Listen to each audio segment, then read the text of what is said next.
देखिए, आपका जो सवाल है राष्ट्रपति पुतिन चाहते क्या है, जी इसके बारे में हमने कल भी कुछ हिंदुस्तान के टीवी चैनल्स को बताया था। जी कुछ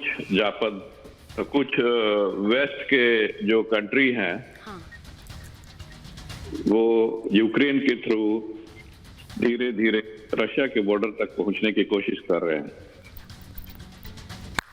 और यहाँ पे अपना सैन्य अड्डा बनाना चाह रहे हैं। मैं इसका कंपैरिजन इसी तरह से करता हूं कि अगर चाइना बांग्लादेश में अपना सैन्य अड्डा बना दे तो हिंदुस्तान को कभी अच्छा नहीं लगेगा। इसी तरह से जब यूक्रेन में ऐसा नाटो का सवाल आने लगा तो हमारे राष्ट्रपति ने बार बार कई सालों से इस चीज को रिपीट किया कि आप सोवियत यूनियन टूटने के बाद आप हमारे इतने किलोमीटर तक आपको नहीं आना है जी। तो इसी के बाद हमारे पार्लियामेंट ने और राष्ट्रपति ने ऐसा डिसीजन लिया। अभय सिंह जी, मैं आपसे पूछूंगी क्योंकि आप हिंदुस्तानी हैं, आप वहां रूस में हैं, पार्टी में हैं, पुतिन साहब को आप अच्छी तरह से जानते हैं, उनसे मिलते रहे हैं। मैं अपने दर्शकों को भी ये बता रही हूं, आप उन्हें बहुत करीब से जानते हैं। आज जब यूक्रेन ये आरोप लगा रहा है कि किस तरह से न सिर्फ युद्ध बल्कि आतंकवाद फैला रहा है रूस, तो क्या कहेंगे आप? ये तो सरासर गलत है।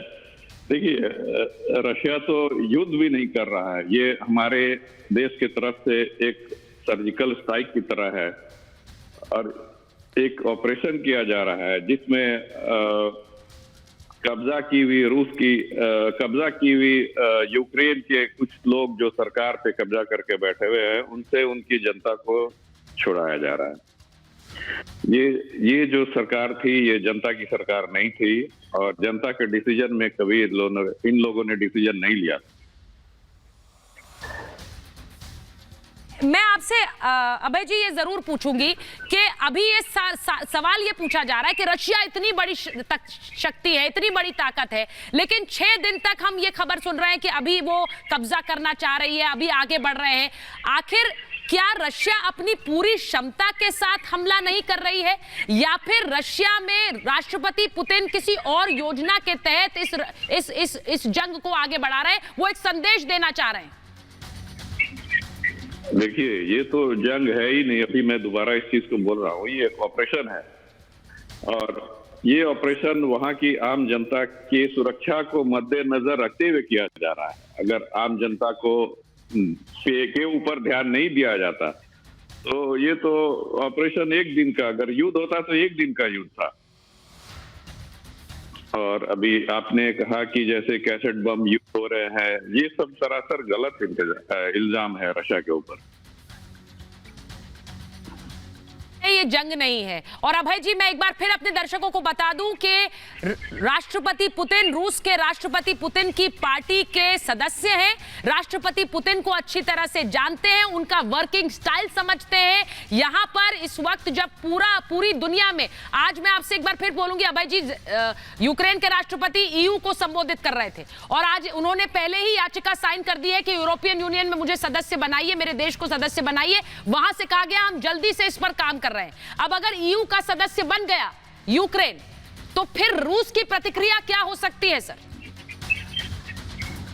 देखिए, ये आज से नहीं, वो पिछले 20 साल से यूरोपियन यूनियन का सदस्य बनने का कोशिश कर रहे हैं और आज की जो स्थिति है उनके लिए, जैसा वो बताते हैं, युद्ध की स्थिति में है। युद्ध की स्थिति में किसी भी देश को किसी भी ऑर्गेनाइजेशन में शामिल करना बिल्कुल गलत है। अब उनको यूरोपियन लोगों को डिसीजन लेने दीजिए, उसके बाद आप अपना ऐसे भी वो उनके साथ थे। लेकिन जब ऐसी स्थिति आई, जब हम लोगों ने आगे किया तो सारे देश उनको पीछे छोड़ के भाग गए। ये बड़ी बात आप कह रहे हैं। आप कह रहे हैं हमने ऑपरेशन शुरू किया और सारे देश छोड़कर भाग गए। यही बात जेलेंस्की ने भी कही आज। उन्होंने कहा कि अगर आप लोग हमारे साथ हैं तो साबित कीजिए ना, हम अकेले पड़ गए हैं और हम अकेले इस युद्ध को लड़ रहे हैं, आप साबित कीजिए कि आप हमारे साथ हैं। यहीं पे इनकी गलती है। उनको सही समय पे इसका वैल्यू अंकन करना चाहिए था और राइट डिसीजन लेना चाहिए था। उन्होंने गलत डिसीजन लिया, इसी के चलते अभी उनके साथ केवल बोल के साथ है, पैसे और हथियार के साथ है, लेकिन उनके पीठ पीछे कोई खड़ा नहीं। सर, मैं आपसे एक महत्वपूर्ण सवाल पूछूंगी जिसकी चर्चा भारतीय मीडिया में हो रही है, दुनिया भर में हो रही है कि क्या राष्ट्रपति पुतिन न्यूक्लियर बटन दबा सकते हैं अगर ऐसी परिस्थितियां हुई जब उन्हें लगे कि रशिया जंग हार रहा है या फिर और देश यूक्रेन के साथ खड़े हो गए? देखिए, रशिया तो जंग हारेगा ही नहीं, इसका सवाल ही नहीं है। और जो हमारे राष्ट्रपति के आदेश से परमाणु टुकड़ी को जो एक्टिव मोड में लाया गया है, ये एक सुरक्षा की तरफ से किया गया है। अगर हमारे देश पे ऐसा अटैक होता है दूसरे देशों से, उसका तुरंत जवाब रशिया भी देगा उसी तरह से। अभय सिंह, जो कि राष्ट्रपति पुतिन की पार्टी के सदस्य हैं, हिंदुस्तानी हैं, और वो कह रहे हैं कि जवाब पुतिन उस हिसाब से देंगे जैसी कार्रवाई होती है। हमें उकसाया गया, एक हिस्सा जो कि रूस का हिस्सा था, वहां पर अगर आप न्यूक्लियर आर्सेनल बनाना चाहेंगे या फिर फोर्सेस तैनात करना चाहेंगे तो किस तरह से हमला करेगा कोई भी देश? अगर आप सोचिए बांग्लादेश में अगर तैनाती कर दे कोई देश, वहां लाकर अगर पाकिस्तान तैनाती कर दे तो हिंदुस्तान कैसे रिएक्ट करेगा? हमने वैसे ही रिएक्ट किया है, कह रहे हैं अभय सिंह जी। अभय सिंह जी, बहुत बहुत धन्यवाद।